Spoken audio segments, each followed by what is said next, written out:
Everyone, good evening. क्या हाल चाल, कैसे हो सभी? कैसे हो यार? सभी बढ़िया हैं। कुछ बच्चे मेरे यहाँ जुनून के हैं, कुछ बच्चे मेरे यहाँ नए हैं, कुछ बच्चे मुझसे रोड मैप में मिले हुए हैं। तो भैया जो जानते हैं वो जानते ही हैं, जो नहीं जानते हैं उन्हें बता दूं भाई, मेरा नाम है सृष्टि। मैं रहने वाली हूँ आपकी एसएसटी मेंटोर। और ट्रस्ट मी, इस बैच में, जुनून टर्म 2 के बैच में आप और मैं मिलके एसएसटी को फोड़ देंगे भाई, है ना। और आज का चैप्टर है एज ऑफ रीऑर्गेनाइजेशन, यानी कि हिस्ट्री में कुछ उथल पुथल हुई थी, है ना। राइज ऑफ एम्पायर्स में पढ़ा था कि मौर्यन एम्पायर, अशोका को पढ़ा था, याद है? अशोका को पढ़ा था, मौर्यन एम्पायर खत्म कर रहे थे।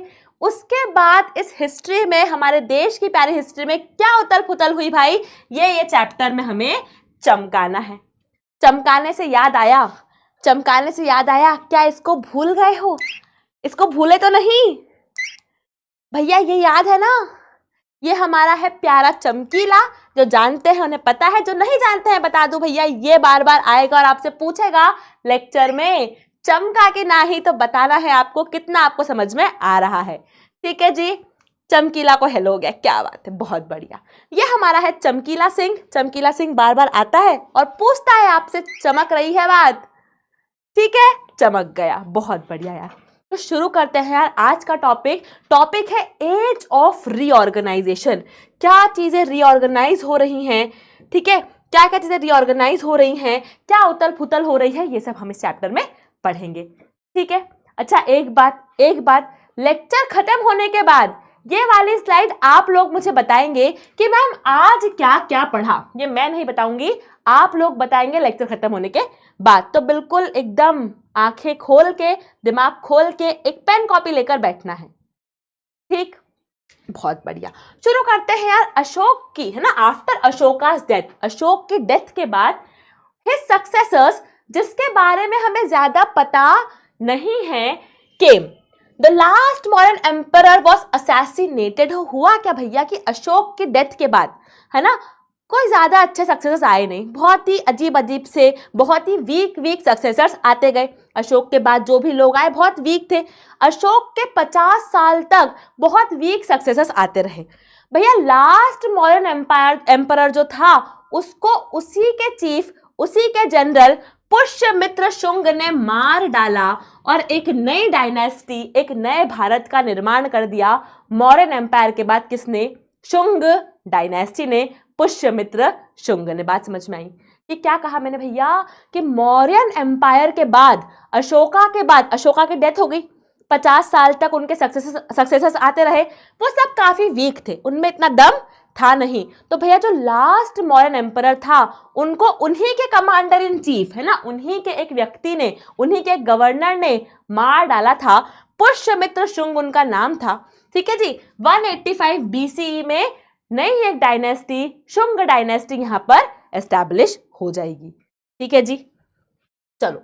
तो क्या क्या रीऑर्गेनाइजेशन हुए कि भैया देखो जरा, इधर देखना कि एक नया भारत दिख रहा है मैम। शुंग दिख रहा है, सतवाहना दिख रहा है, छेदी दिख रहा है, चोला चेरा पांड्या दिख रहा है, शाकास दिख रहा है, इंडो ग्रीक्स दिख रहा है और कुशनास दिख रहा है। तो अशोक की डेथ के बाद, मौर्यन एम्पायर के खत्म होने के बाद, भारत कुछ इस प्रकार दिख रहा था, जहां छोटी डायनेस्टीज हमें दिख रही थी। चमक रही है बात?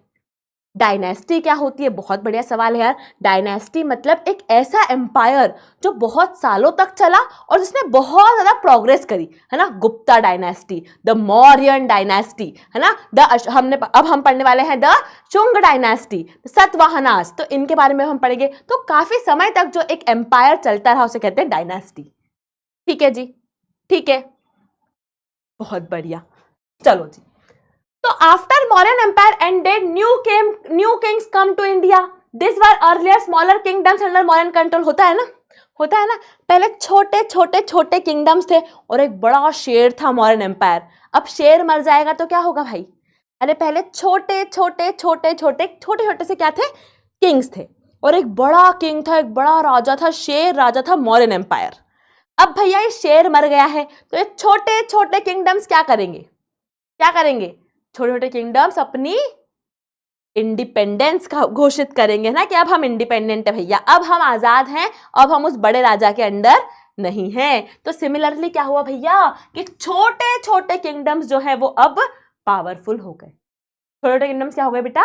पावरफुल हो गए।